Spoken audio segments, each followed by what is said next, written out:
நம்முடைய சற்று நேர தியானத்திற்காக 2 ராஜாக்களின் புஸ்தகம் 4ஆம் அதிகாரம் 9, 10 வசனங்களை வாசிக்க கேட்போம். அவள் தன் புருஷனை நோக்கி, இதோ நம்மிடத்தில் எப்போதும் வந்து போகிற தேவனுடைய மனுஷனாகிய இவர் பரிசுத்தவான் என்று காண்கிறேன். நாம் மெத்தையின் மேல் ஒரு சிறிய அறை வீட்டை கட்டி அதில் அவருக்கு ஒரு கட்டிலையும் மேஜையையும் நாற்காலியையும் குத்து விளக்கையும் வைப்போம். அவர் நம்மிடத்தில் வரும்போது அங்கே தங்கலாம் என்றாள். கர்த்தருடைய நாமத்திற்கு மகிமை உண்டாவதாக ஜெபிப்போம். அன்பும் மகா கிருபையும் இரக்கமும் நிறைந்த நேசமுள்ள நல்ல தகப்பனே, உம்மை நன்றியுள்ள இருதயத்தோடு ஸ்தோத்தரிக்கிறேன். இந்த நாளிலே எங்களுக்கு தியானிக்கும்படியாக தேவரீர் கொடுத்த வசனங்களுக்காக உமக்கு ஸ்தோத்திரம். தியானிக்கிற வசனங்கள் கேட்கிற ஒவ்வொருவருக்கும் ஆசீர்வாதமாக காணப்பட தேவன் தாமே கிருபை நல்கிறளும். இயேசு கிறிஸ்துவின் இன்ப நாமத்தில் ஜெபிக்கிறேன் பிதாவே, ஆமென். Praise the Lord.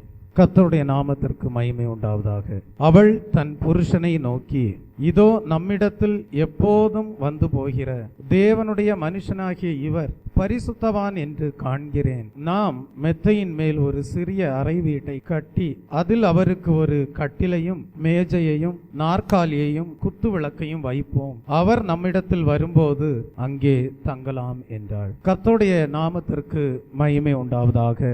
2 ராஜாக்களின் புஸ்தகம் 4ஆம் அதிகாரத்திலே நாம் கடந்த வாரத்திலே எலிசா தீர்க்கதரிசியின் மூலமாக நடந்த ஒரு அற்புதத்தை தியானிக்க தேவன் நமக்கு கிருபை செய்தார். ஒரு விதவையினிடத்திலே காணப்பட்ட ஒரு குடம் எண்ணெய் எப்படி அநேக வெறுமையான பாத்திரங்களை வார்க்கும்படியாக அது ஏதுவாய் இருந்தது. அப்படிப்பட்ட நிறைவுள்ள ஆசீர்வாதத்தை பெற்றுக்கொள்ளும்படியாக தீர்க்கதரிசியாகிய எலிசாவின் மூலமாக தேவன் எப்படி அற்புதத்தை செய்தார் என்பதை கடந்த வாரத்திலே தியானிக்க தேவன் கிருபை செய்தார். அதே அதிகாரத்தை வாசிக்கும் போது எலிசா தீர்க்கதரிசியின் மூலமாக தேவன் செய்த அடுத்த ஒரு அற்புதத்தையும் நாம் அதே அதிகாரத்திலே நம்மால் படிக்க முடியும். அந்த அற்புதம் எங்கே நடந்தது என்றால், சூலேம் என்கிற பகுதியிலே சூலேமியாளுடைய வீட்டிலே அந்த அற்புதம் நிகழ்ந்தது.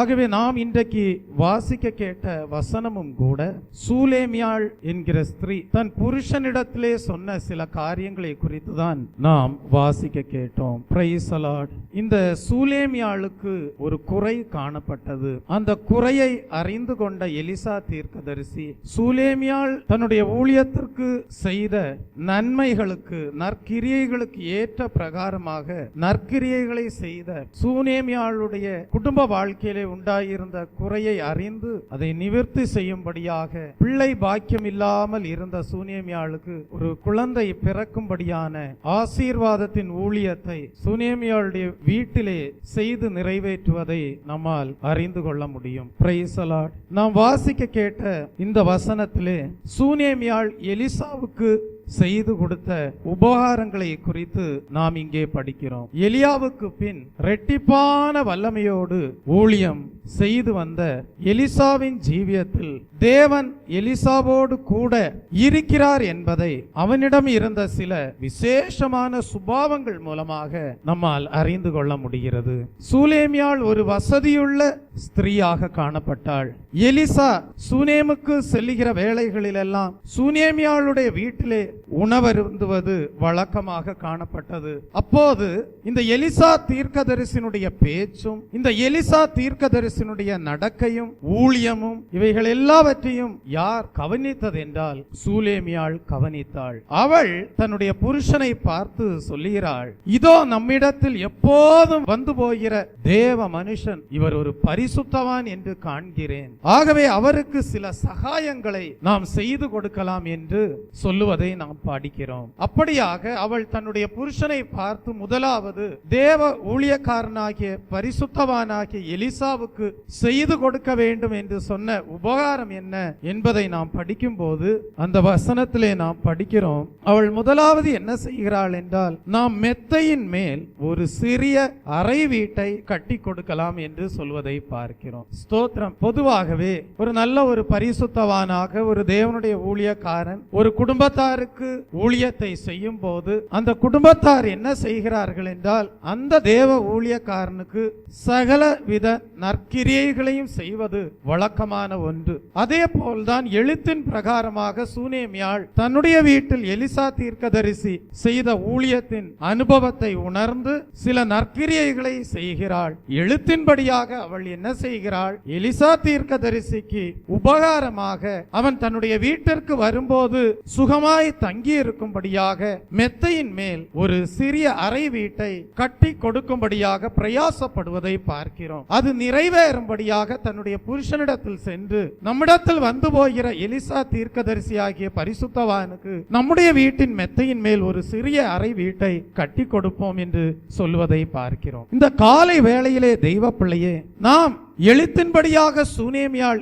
எலிசா தீர்க்கதரிசிக்கு செய்து கொடுத்த உபகாரத்தை ஆவிக்குரிய பிரகாரமாக தியானிக்க நாம் கடமைப்பட்டிருக்கிறோம். Praise the Lord. அப்படி ஆவிக்குரிய பிரகாரமாக இந்த சத்திய வசனத்தை தியானிக்கும் போது நாம் இந்த எலிசா தீர்க்கதரிசியை கர்த்தராகிய இயேசு கிறிஸ்துவுக்கு ஒப்பிட்டு நாம் படிப்போமே ஆனால் விலையேற பெற்ற சத்தியத்தை நம்மால் இந்த வேத வசனத்தின் மூலமாக அறிந்து கொள்ள முடியும். தெய்வ பிள்ளையே, நம் ஆண்டவராகிய இயேசு கிறிஸ்து அறை வீடாகிய நம்முடைய இருதயத்திற்குள் வாசம் பண்ணும்படி விரும்புகிறார். இங்கே நாம் படிக்கிறோம், ஒரு சிறிய அறை வீட்டை கட்டி என்று படிக்கிறோம். ஆவிக்குரிய பிரகாரமாக இந்த சிறிய அறை வீடு என்று சொல்லப்பட்டிருப்பது நம்முடைய இருதயத்திற்கு ஒப்பிட்டு நம்மால் படிக்க முடியும். நம்முடைய இருதயமாகிய சிறிய அறை வீடு தேவன் வாசம் பண்ணுகிற வாசஸ்தலமாக காணப்பட வேண்டும். அப்படியானால் தெய்வ பிள்ளையே, தேவன் கல்லினாலும் மண்ணினாலும் கட்டப்பட்ட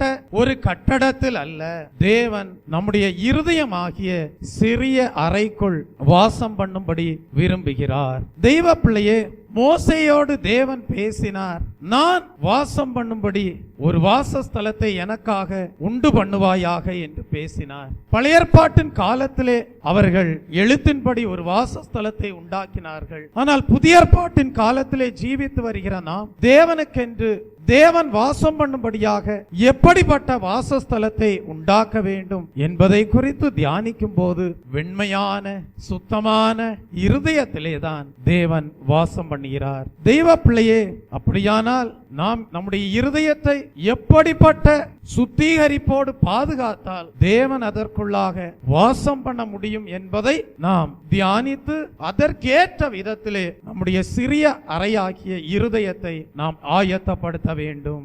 எப்படிப்பட்ட ஆயத்தங்களை எல்லாம் செய்தால் தேவன் நம்முடைய இருதயத்திலே வாசம் பண்ணுவார் என்பதை நாம் அறிந்து அதற்கேற்ற விதத்திலே நம்முடைய இருதயத்தை நாம் சுத்தமாக வைத்துக் கொள்ள வேண்டும். தெய்வ பிள்ளையே, இந்த ஸ்திரீயை குறித்து நாம் படிக்கும் போது இவளுடைய வீட்டில் இருந்து வெகு தொலைவிலே ஒரு அறையை உருவாக்கி எலிசா தீர்க்கதரிசிக்கு கொடுப்போம் என்று தன்னுடைய புருஷனிடத்திலே சொல்லவில்லை. அவள் என்ன சொல்கிறாள் என்றால், அவளுடைய வீட்டின் மெத்தையின் மேல்தானே ஒரு சிறிய அறையை கட்டி கொடுப்போம் என்று சொல்கிறாள். இதிலே ஒரு ஆவிக்குரிய வெளிப்படுத்தல் உண்டு. தெய்வ பிள்ளையே, நம்முடைய கர்த்தராகிய இயேசு கிறிஸ்து வாசம் பண்ணுகிற இடம்தான் சீயோனாக காணப்படுகிறது. அவர் சீயோனின் சிங்காசனத்திலே வீற்றிருக்கக்கூடியவராய் இருக்கிறார். தெய்வ பிள்ளையே, தேவன் என்ன செய்கிறாராம்? அவர் சியோனிலே வாசம் பண்ணுகிறவராய் இருந்தாலும் அவருடைய மனவாட்டியாம் சபைக்கு, அவரோடு ஐக்கியப்படுகிற தேவ பிள்ளைகளுக்கு அவர் என்ன செய்கிறாராம்? அந்த சியோனோடு இணைந்து கட்டப்படுகிற வாசஸ்தலமாகிய புதிய எருசலேமை அவர்களுக்கு கொடுக்கிறார். ஆகவேதான் இந்த புதிய எருசலேம் என்று சொல்லப்படுகிறது சியோனோடு இசைவாய் கட்டப்பட்ட வாசஸ்தலமாக காணப்படுகிறது. ஆகவே தேவன் சியோனிலே வாசமாய் இருக்கும் போது அவர் தம்முடைய மனவாட்டிக்கு வெகு தொலைவிலே வெகு தூரத்திலே ஒரு அறையை கட்டி கொடுக்காமல் தம்முடைய சரீரமாகிய சபைக்கு தம்மோடு இணைந்து செயல்படும்படியாக ஐக்கியப்பட்டு காணப்படும்படியாக என்ன செய்கிறார் என்றால் புதிய எருசலேமாகிய தேவ சமூகத்தையும் தேவ வாசஸ்தலத்தையும் தம்முடைய ஜனங்களுக்கு கொடுக்கிறார். ஆகவே இந்நாட்களிலே நீங்கள் அறிந்து கொள்ள வேண்டிய ஒரு சத்தியம் என்னவென்றால், நீங்கள் தேவனோடு இசைவாய் கட்டப்பட்டிருக்கிறீர்கள். நீங்கள் தலையாம் கிறிஸ்துவிலே இணைக்கப்பட்ட அவயவமாகிய சரீரமாய் இருக்கிறீர்கள். நீங்கள் தேவனை விட்டு தூரமானவர்களாக அல்ல, நீங்கள் தேவனோடு நெருங்கி வாசம் பண்ணுகிற அனுபவத்திலே காணப்படுகிறீர்கள். தேவன் உங்களுக்குள்ளே வாசம் பண்ணுகிறார். தேவன் உங்களுக்குள்ளே உலாவி வருகிறார். நீங்கள் அவரோடு ஐக்கியப்பட்டு இணைக்கப்பட்டவர்களாக காணப்படுகிறீர்கள். இதோ சூனேமியாள் தன் புருஷனை பார்த்து சொல்லுகிறாள், நம்மிடத்தில் வந்து போகிற பரிசுத்தவானுக்கு நாம் நம்முடைய வீட்டின் மெத்தையின் மேல் தானே ஒரு சிறிய அறை வீட்டை கட்டி கொடுப்போம் என்று சொல்லுவதை பார்க்கிறோம். ஒரு கேள்வி எழும்புகிறது. தேவன் நம்முடைய இருதயத்திற்குள்ளே வாசமாய் இருக்க வேண்டுமானால் நம்முடைய இருதயம் எப்படிப்பட்டதாய் இருக்க வேண்டும்? தேவன் நாம் உருவாக்குகிற வாசஸ்தலத்திலே வசிக்க வேண்டுமானால் அந்த வாசஸ்தலம் எப்படிப்பட்டதாய் இருக்க வேண்டும் என்பதை நாம் தியானிக்க வேண்டியவர்களாய் இருக்கிறோம். ஆகவே நம்முடைய சிறிய அறை வீடாகிய நம்முடைய இருதயம் எப்படிப்பட்ட ஆயத்தம் உள்ளதாய் இருந்தால் நம்முடைய ஆண்டவராகிய இயேசு கிறிஸ்து நமக்குள்ளே வந்து வாசமாய் இருப்பார் என்பதை தியானிக்கிற வேளையிலே இந்த சூனேமியாள் எலிசா தீர்க்கதரிசிக்கு செய்து கொடுத்த உபகாரங்களின் அனுபவங்கள் மூலமாக நாம் அறிந்து கொள்ள முடியும். நாமும் நம்முடைய இருதயத்தை அப்படிப்பட்ட அனுபவங்களுக்கு ஒத்த பிரகாரமாக ஆயத்தப்படுத்திக் கொள்ள முடியும். இந்த சூனேமியாள் என்ன செய்தாள்? அந்த சிறிய அறை வீட்டிலே ஒரு கட்டிலை ஆயத்தப்படுத்துவதை பார்க்கிறோம். தெய்வ பிள்ளையே, உன் சிறிய அறை வீடாகிய இருதயத்திற்குள் இயேசு கிறிஸ்து வாசம் பண்ண வேண்டுமானால் உன் அறை வீட்டிற்குள் இளைப்பாறுதல் உண்டாயிருக்க வேண்டும். இந்த கட்டில் என்று சொல்லுவது எதை காட்டுகிறது என்றால், எழுத்தின் பிரகாரமாக ஒரு மனிதன் மிகவும் கடினமாக உழைக்கும் போது, அந்த உழைப்பின் நிமித்தமாக அவன் களைப்படையும் போது சற்று நேரம் இளைப்பாறும்படியாக அவன் என்ன செய்வான் என்றால் கட்டிலே இளைப்பாறுவான். ஆம் தெய்வ பிள்ளையே, இளைப்பாறும்படியாக ஆயத்தப்படுத்தப்படுகிறது தான் கட்டில். உன் இருதயத்திற்குள்ளே இளைப்பாறுதல் உண்டாயிருக்குமையானால் ஆண்டவராகிய இயேசு கிறிஸ்து தங்கக்கூடிய ஆலயமாக உன் ஜீவியம் காணப்படும், உன் இருதயம் காணப்படும். ஆகவேதான் ஆண்டவர், மகனே மகளே, உன் இருதயத்தை எனக்கு தா என்று வேண்டுகோள் விடுக்கிறார். எந்த ஒரு மனிதனுடைய இருதயத்திலே இளைப்பாறுதல் இருக்கிறதோ அந்த மனிதனுடைய இருதயத்திலே தேவன் வாசம் பண்ணுகிறவராய் இருக்கிறார். முதலாவது நாம் தியானித்தோமே, தேவன் நம் இருதயத்திலே வாசம் பண்ண வேண்டுமானால் அதற்கேற்ற ஆயத்தம் நம் இருதயத்திலே உண்டாயிருக்க வேண்டும். அந்த ஆயத்தத்தின் ஒரு பகுதி தான் இளைப்பாறுதல். முற்காலங்களிலே நம்முடைய ஜீவியத்திலே இளைப்பாறுதல் இல்லாதவர்களாக நாம் காணப்பட்டோம். ஆனால் தேவனுடைய பொதுவான அழைப்பு ஒன்று உண்டாயிருந்தது. வருத்தப்பட்டு பாரம் சுமக்கிறவர்களே, நீங்கள் எல்லாரும் என்னிடத்திலே வாருங்கள், நான் உங்களுக்கு இளைப்பாறுதலை தருவேன். நாம் அவரை சொந்த இரட்சகராக ஏற்றுக்கொண்டோம். இயேசு கிறிஸ்து நமக்காக சிந்தின விலையேறப்பட்ட இரத்தத்தினாலே கழுவப்பட்டு சுத்திகரிக்கப்பட்டோம். தேவன் நமக்குள்ளே வாசமாய் இருக்கும்படியாக அவர் கொடுத்த இளைப்பாறுதலை நாம் பெற்றுக்கொண்டோம். யாருடைய இருதயத்திலே இளைப்பாறுதல் உண்டாயிருக்கிறதோ அவர்களுடைய இருதயத்திலே தேவன் வாசம் பண்ணுகிறவராய் இருக்கிறார். Praise the Lord. இந்த காலை வேளையிலே சற்று உங்களையே நீங்கள் ஆராய்ந்து பாருங்கள். தேவன் உங்களுடைய ஆவிக்குரிய ஜீவியத்திலே கொடுத்த இளைப்பாறுதலை பாதுகாத்துக் கொண்டு ஜீவிக்கிறீர்களா, அல்லது இன்றைக்கும் இளைப்பாறுதலை நஷ்டப்படுத்தி ஜீவித்து வருகிறீர்களா என்று. ஒருவேளை தேவன் கொடுத்த இளைப்பாறுதலை நீங்கள் உங்கள் ஜீவியத்திலே நஷ்டப்படுத்தி போட்டு இருந்திருப்பீர்களானால் இந்த காலை வேளையிலே கர்த்தாவே, நஷ்டப்படுத்தி போடும்படியாக என் ஜீவியத்திலே வந்த சகல காரியங்களையும் அகற்றி போடும் என்று கர்த்தருக்கு முழுமையாக ஒப்பு கொடுக்கும் போது தேவனுடைய இளைப்பாறுதலை பெற்றுக் கொள்வீர்கள். தேவன் உங்களுக்குள்ளே வாசம் பண்ணுகிறவராய் இருப்பார். நீங்கள் அவரோடு இசைவாய் கட்டப்பட்ட தேவனுடைய ஆலயமாக காணப்படுவீர்கள். தெய்வ பிள்ளையே, மத்தேயு 11ஆம் அதிகாரம் 29ஆம் வசனத்தை வாசிக்கும் போது அந்த இளைப்பாறுதலை நாம் எப்படி பெற்றுக்கொள்ளலாம் என்பதை குறித்து நாம் இங்கே படிக்கிறோம். என்னிடத்தில் கற்றுக்கொள்ளுங்கள், அப்பொழுது உங்கள் ஆத்துமாக்களுக்கு இளைப்பாறுதல் கிடைக்கும். யார் தேவனிடத்திலே வந்து கற்றுக்கொள்ளாமல் தேவனை விட்டு தூரமாய் போகிறார்களோ அவர்களுடைய ஜீவியத்திலே உண்டாகிற பின்மாற்றம் அவர்களுடைய ஜீவியத்திலே தேவன் கொடுக்கிற இளைப்பாறுதலை நஷ்டப்படுத்தி போடுவதற்கு ஏதுவாக மாறுகிறது. லூக்கா எழுதின சுவிசேஷ புஸ்தகம் 10ஆம் அதிகாரம் 39 முதல் 42 வசனங்களை வாசிக்கும் போது அங்கே நாம் மரியாளை குறித்து படிக்கிறோம். அவள் என்ன செய்தாளாம்? இயேசுவின் பாதத்தருகே உட்கார்ந்தாள். அவருடைய வாயிலிருந்து வரக்கூடிய வார்த்தைகளை, வசனத்தை அவள் கேட்டுக்கொண்டிருந்தாள் என்று பார்க்கிறோம். என்ன நடந்தது? தேவனுடைய வேத வசனமாகிய வார்த்தையை அவள் கேட்டபடியினாலே ஒரு தலபல வரதபதலவே அவள் நல்ல பங்கை தெரிந்து கொண்டாள் என்று நாம் அங்கே படிக்கிறோம். தேவன் கொடுக்கிற நல்ல பங்கு என்ன தெய்வ பிள்ளையே? தேவனுடைய வார்த்தைகளை கேட்கும் போது, தேவனுடைய வார்த்தைகளை அபியாசப்படுத்தும் போது, தேவனுடைய வார்த்தைகளுக்கு தூரமா இராமல் தேவனுடைய வார்த்தைகளுக்கு சமீபமா இருக்கும் போது என்ன நடக்கிறது? தேவனுடைய வார்த்தையினால் பெற்றுக்கொள்ளக்கூடிய நல்ல பங்காகிய இளைப்பாறுதலை நீங்கள் பெற்றுக்கொள்கிறீர்கள். தெய்வ பிள்ளையே, தேவனுடைய இளைப்பாறுதலை பெற்றுக்கொள்கிறது என்று சொல்லப்படுகிறது தேவனுக்கு பிரியமானதை தெரிந்து கொள்கிற அனுபவமாய் இருக்கிறது. தெய்வ பிள்ளையே, நீங்கள் உங்கள் வாழ்க்கையிலே தெரிந்து கொள்ள வேண்டிய அநேக காரியங்கள் உண்டு. அதிலே ஒன்றுதான் தேவன் கொடுக்கிற இளைப்பாறுதல். அந்த தேவன் கொடுக்கிற இளைப்பாறுதலை நீங்கள் தெரிந்து கொள்ளும் போது அதை தேவன் உங்களுடைய ஜீவியத்திலே பிரியமானதாக காண்கிறார். அந்த தேவன் கொடுத்த இளைப்பாறுதலிலே தேவன் வாசம் பண்ணுகிறவராய் இருக்கிறார். அதற்கு நீங்கள் செய்ய வேண்டிய காரியம் என்னவென்றால், தெய்வ பிள்ளைகளே, நீங்கள் கர்த்தருடைய வார்த்தைகளுக்கு சமீபமாய் இருக்க வேண்டும். கர்த்தர் கொடுக்கிற வார்த்தைகளின்படி ஜீவிக்கிறவர்களாக காணப்பட வேண்டும். ஆகவே தெய்வ பிள்ளை, இந்த காலை வேளையிலே ஒரு நல்ல தீர்மானத்தை எடுத்துக் கொள்ளுங்கள். கர்த்தாவே, உம்முடைய வார்த்தைகளுக்கு நாங்கள் தூரமாய் சென்று நீர் கொடுக்கிற இளைப்பாறுதலை நஷ்டப்படுத்தி போடாதபடி எங்களை காத்துக்கொள்ளும் என்று சொல்லி நீங்கள் ஜெபிக்க வேண்டும். தெய்வ பிள்ளையே, இந்த இளைப்பாறுதலை நாம் எப்படி பெற்றுக்கொள்ள முடியும்?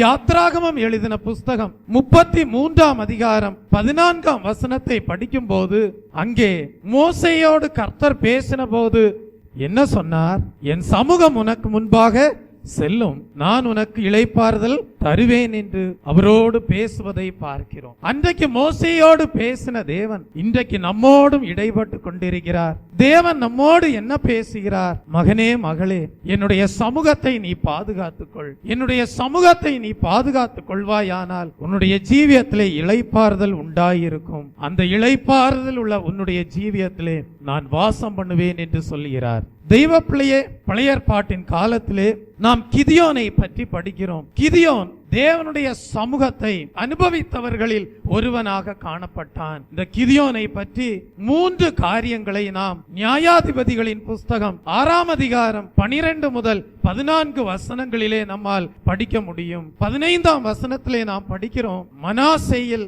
என் குடும்பம் மிகவும் எளியது, என் தகப்பன் வீட்டில் நான் எல்லாரிலும் சிறியவன் என்று சொல்லுவதை நாம் படிக்கிறோம். தெய்வ பிள்ளையே, இவனுடைய குடும்பம் எளியது, இவன் தகப்பனுடைய வீட்டிலெல்லாம் சிறியவனாக தான் காணப்பட்டான். ஆனால் இவனுடைய வாழ்க்கையிலே ஒரு தெய்வீக அனுபவம் உண்டாயிருந்தது, தேவ சமூகத்தை பாதுகாத்துக் கொள்ளும்படியாக. அதை நாம் 24ஆம் வசனத்திலே படிக்கிறோம். அங்கே கிதியோனை பற்றி என்ன சொல்லப்பட்டிருக்கிறது? அங்கே கிதியோன் கர்த்தருக்கு ஒரு பலிபீடத்தை கட்டி அதற்கு யெகோவா ஷாலோம் என்று பெயரிட்டான் என்று நாம் அங்கே படிக்கிறோம். தெய்வ பிள்ளையே, இவனுடைய வாழ்க்கையிலே பலிபீடம் கட்டக்கூடிய அனுபவம் உண்டாயிருந்தது. அதுதான் இவனுடைய ஜீவியத்திலே தேவ சமூகத்தை உணர்வதற்கு ஏதுவாக காணப்பட்டது. அது மாத்திரமல்ல, கிதியோன் தேவனுடைய சமூகத்தை உணர்வதற்கு காரணமாய் இருந்தது என்னவென்றால் அவனுடைய வாழ்க்கையிலே உண்டாயிருந்த கீழ்ப்படிதல் தான். 27ஆம் வசனத்திலே படிக்கிறோம், அப்பொழுது கிதியோன் தன் வேலையாட்களில் 10 பேரை சேர்த்து கர்த்தர் தனக்கு சொன்னபடியே செய்தான் என்று படிக்கிறோம். ஆம் தெய்வ பிள்ளையே, நீங்கள் உங்கள் வாழ்க்கையிலே கர்த்தர் சொன்னபடியே செய்யும் போது, கீழ்ப்படிதல் உள்ளவர்களாக காணப்படும் போது, தேவ சமூகத்தை உணரக்கூடியவர்களாக, தேவ சமூகத்தை பாதுகாத்துக் கொள்ளக்கூடியவர்களாக காணப்படுவீர்கள். நியாயாதிபதிகளின் புஸ்தகம் 8ஆம் அதிகாரம் 28ஆம் வசனத்திலே வாசிக்கிறோம், இப்படி கிதியோன் கர்த்தருடைய சமூகத்தை பாதுகாத்துக் கொண்டு பலிபீடத்தை கட்டுகிறவனாக, கர்த்தருடைய வார்த்தைகளுக்கு கீழ்ப்படிந்து செயல்படுகிறவனாக காணப்பட்டபடியினால் அவனுடைய ஜீவியத்திலே என்ன உண்டானது? அந்த வசனத்திலே படிக்கிறோம், இந்த பிரகாரம் மீதியானியர் திரும்ப தலையெடுக்க கூடாதபடிக்கு இஸ்ரவேல் புத்திரருக்கு முன்பாக தாழ்த்தப்பட்டார்கள். தேசமானது கிதியோனின் நாட்களில் 40 வருஷம் அமைதலாயிருந்தது என்று படிக்கிறோம். தெய்வ பிள்ளையே, உன்னுடைய வாழ்க்கையிலே, உன்னுடைய சுற்றுப்புறத்தாருடைய வாழ்க்கையிலே, உன்னுடைய தேசத்திலே, உன்னுடைய பட்டணத்திலே அமைதல் உண்டாயிருக்க வேண்டுமானால் உன்னுடைய ஜீவியத்திலே நீ தேவ சமூகத்தை பாதுகாத்துக் கொள்ள வேண்டிய அனுபவத்திலே காணப்பட வேண்டும். தேவனுடைய வார்த்தைகளுக்கு கீழ்ப்படிதல் உள்ளவர்களாக நீங்கள் காணப்பட வேண்டும். அப்படி தேவ சமூகத்தை பாதுகாத்துக் கொண்ட இன்னொரு மனிதன் தான் யாக்கோபு என்று வேதத்தில் நம்மால் படிக்க முடியும். ஆதியாகமம் எழுதின புஸ்தகம் 28ஆம் அதிகாரம் 15ஆம் வசனத்திலே நாம் படிக்கிறோம், நான் உன்னோடே இருந்து நீ போகிற இடமெல்லாம் உன்னை காத்து இந்த தேசத்துக்கு உன்னை திரும்பி வர பண்ணுவேன், நான் உனக்கு சொன்னதை செய்யும் அளவும் உன்னை கைவிடுவதும் இல்லை என்று சொல்லப்பட்டிருப்பதை பார்க்கிறோம். தெய்வ பிள்ளையே, யாக்கோபு எப்படி லாபானிடத்திலே கஷ்டப்பட்டான் என்று உங்கள் எல்லாருக்கும் தெரியும். தெய்வ பிள்ளையே, ஆதியாகமம் 31ஆம் அதிகாரம் 36ஆம் வசனத்திலிருந்து நீங்கள் படிக்கும் போது யாக்கோபு லாபானிடத்தில் பட்ட கஷ்டங்களை பற்றி நாம் அங்கே நம்மால் படிக்க முடியும். அங்கே படிக்கிறோம், அப்பொழுது யாக்கோபுக்கு கோபம் எழும்பி லாபானோட வாக்குவாதம் பண்ணி, நீர் என்னை இவ்வளவு உக்கிரமாய் தொடர்ந்து வரும்படிக்கு நான் செய்த தப்பிதம் என்ன, நான் செய்த துரோகம் என்ன, என் தட்டுமுட்டுகளை எல்லாம் தடவி பார்த்தீரே, உம்முடைய வீட்டு தட்டுமுட்டுகளில் என்னத்தை கண்டுபிடித்தீர், என்னுடைய சகோதரருக்கும் உம்முடைய சகோதரருக்கும் முன்பாக அதை இங்கே வையும், அவர்கள் எனக்கும் உமக்கும் நடுத்தீர்க்கட்டும். இந்த 20 வருஷ காலமாய் நான் உம்மிடத்தில் இருந்தேன், உம்முடைய செம்மறியாடுகளும் வெள்ளாடுகளும் சினை அழியவில்லை, உம்முடைய மந்தையின் கடாக்களை நான் தின்னவில்லை, பீருண்டதை நான் உம்மிடத்திற்கு கொண்டு வராமல் அதற்காக நான் உத்தரவாதம் பண்ணினேன், பகலில் களவு போனதையும் இரவில் களவு போனதையும் என் கையில் கேட்டு வாங்கினீர், பகலிலே வெயிலும் இரவிலே குளிரும் என்னை பட்சித்தது, நித்திரை என் கண்களுக்கு தூரமாயிருந்தது, இவ்விதமாய் பாடுபட்டேன். இந்த 20 வருஷ காலம் உம்முடைய வீட்டிலே இருந்தேன், 14 வருஷம் உம்முடைய 2 குமாரத்திகளுக்காகவும் 6 வருஷம் உம்முடைய மந்தைக்காகவும் உம்மிடத்திலே சேவித்தேன், 10 முறை என் சம்பளத்தை மாற்றினீர், என் பிதாவின் தேவனாகிய ஆபிரகாமின் தேவனும் ஈசாக்கின் பயபக்திக்குரியவரும் என்னோடு இராமற் போனால் நீர் இப்பொழுது என்னை வெறுமையாய் அனுப்பிவிட்டிருப்பீர். தேவன் என் சிறுமையையும் என் கை பிரயாசத்தையும் பார்த்து நேற்று ராத்திரி உம்மை கடிந்து கொண்டார் என்று சொல்வதை பார்க்கிறோம். தெய்வ பிள்ளையே, இப்படி இளைப்பாறுதல் இல்லாமல் இருந்த யாக்கோபு தேவ சமூகத்தை உணரும்படியாக தேவனுடைய வார்த்தைகளுக்கு கீழ்ப்படிந்து தேவனால் வழிநடத்தப்பட்டான். தேவனிடத்திலிருந்து வாக்குத்தத்தத்தை பெற்றுக்கொண்டான். அந்த வாக்குத்தத்தம் தான் நாம் படித்த வசனம், ஆதியாகமம் 28:15. நான் உன்னோடே இருந்து நீ போகிற இடமெல்லாம் உன்னை காத்து இந்த தேசத்திற்கு உன்னை திரும்பி வர பண்ணுவேன், நான் உனக்கு சொன்னதை செய்யும் அளவும் உன்னை கைவிடுவதில்லை என்றார் என்று படிக்கிறோம். இப்படிதான் தெய்வ பிள்ளையே, யாக்கோபு தன்னுடைய வாழ்க்கையிலே எவ்வளவோ போராட்டங்களும் எவ்வளவோ பிரதிகூலமான சூழ்நிலைகளும் இருந்த வேளையிலே கர்த்தருடைய வார்த்தைகளுக்கு கீழ்ப்படிந்து தேவ சமூகத்தை பாதுகாத்து கொண்டு தேவனால் ஆசீர்வதிக்கப்பட்டான். இன்றைக்கும் உங்களுடைய வாழ்க்கையிலே இளைப்பாறுதலை நஷ்டப்படுத்தி இருக்கிறீர்களா? தேவனுடைய வார்த்தைகளுக்கு தூரமாய் இருக்க வேண்டாம். தேவனுடைய வார்த்தைகளுக்கு கீழ்ப்படியாமையை காண்பிக்க வேண்டாம். உங்களுடைய ஜீவியத்திலே கர்த்தருடைய பாதத்திலே வீற்றிருக்கக்கூடிய அனுபவத்தை நஷ்டப்படுத்தி போட வேண்டாம்.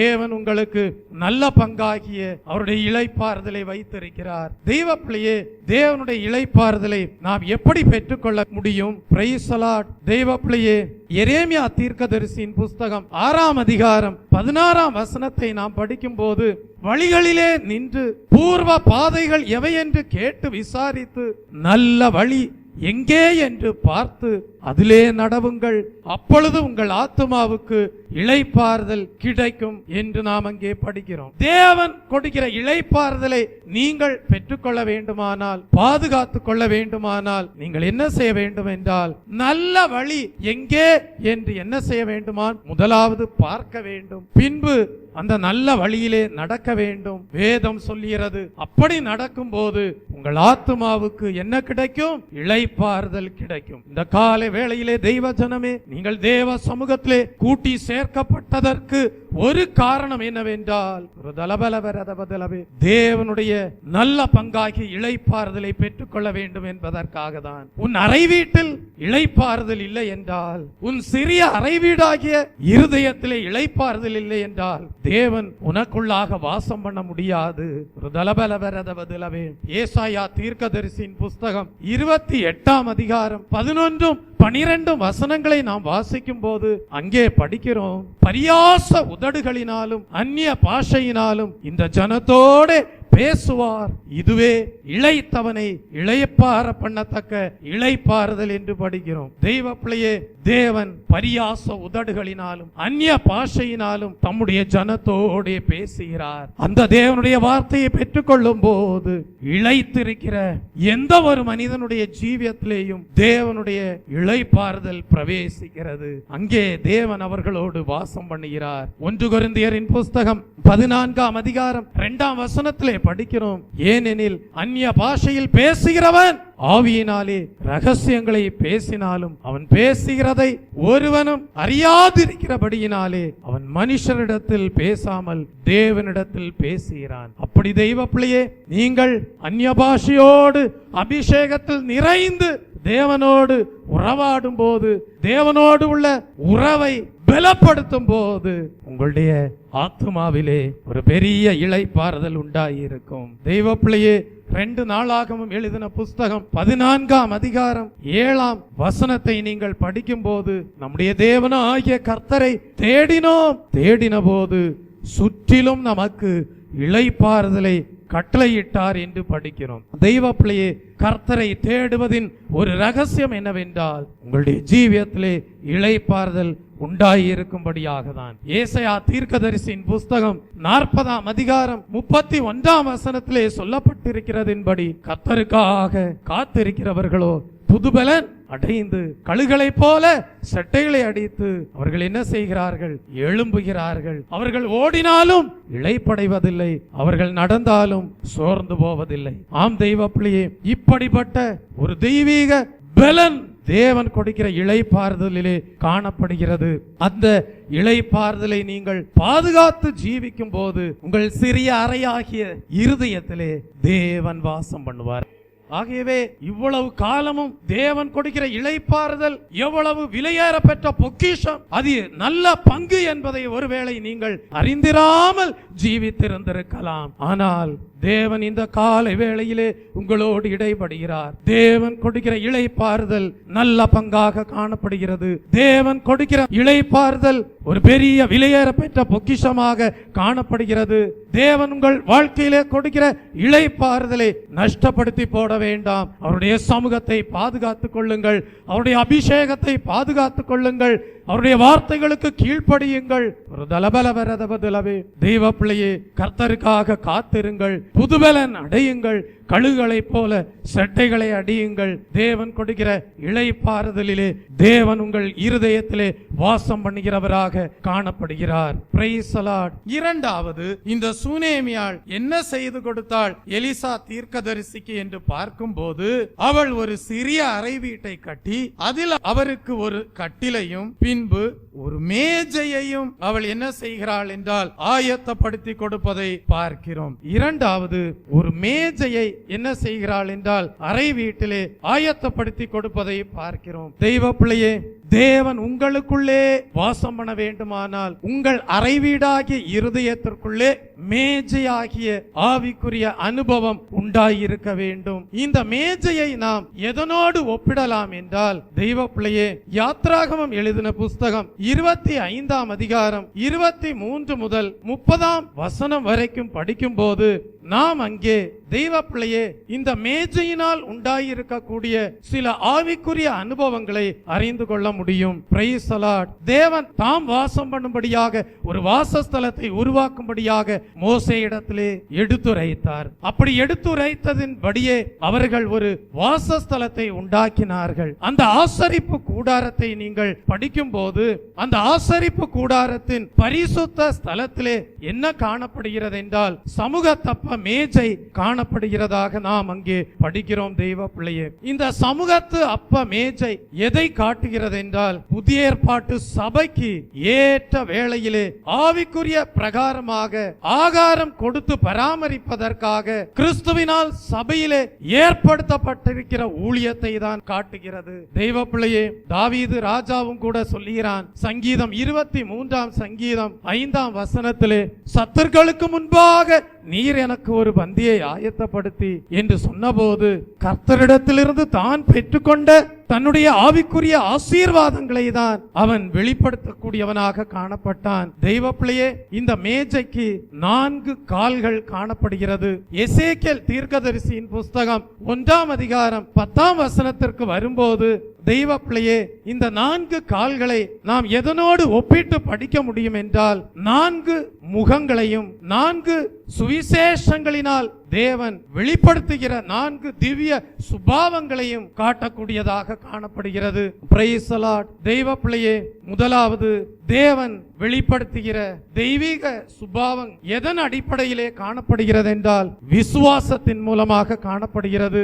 அதை நாம் அங்கே சிங்கத்தின் முகத்திற்கு ஒப்பிட்டு படிக்கிறோம். மத்தேயு எழுதின சுவிசேஷ புஸ்தகம் இயேசு கிறிஸ்துவை ஒரு ராஜாவாக வெளிப்படுத்தி காட்டுகிறது. இரண்டாவது ஆவிக்குரிய அனுபவம் தேவனுடைய சுபாவம் ஆகிய தேவனுடைய சித்தத்தை செய்யக்கூடிய அனுபவத்தின் மூலமாக நாம் அறிந்து கொள்கிறோம். அதை நாம் மார்க்கு எழுதின சுவிசேஷத்தின் புஸ்தகத்திலே நம்மால் படிக்கும் போது அறிந்து கொள்ள முடியும். ஏனென்றால் மார்க்கு எழுதின சுவிசேஷ புஸ்தகத்திலே ஆண்டவராகிய இயேசு கிறிஸ்துவை ஒரு அடிமை ஒப்பிட்டு வெளிப்படுத்தி காட்டியிருப்பதை நம்மால் அறிந்து கொள்ள முடியும். ஆம், அவர் அடிமையின் ரூபம் எடுத்தார். அதுதான் எருது முகம் என்று நாம் அறிந்து கொள்கிறோம். எருது முகம் என்று சொல்லப்படுகிறது பாடுகளின் அனுபவத்தை காட்டுகிறது. இயேசு கிறிஸ்து நமக்காக எப்படி இந்த உலகத்திலே வந்து பாடுபட்டார், அவர் எப்படி நுகத்தடியை சுமந்தார் என்பதை குறித்து நாம் அறிந்து கொள்ள முடியும். மூன்றாவதாக தேவனுடைய அன்பு.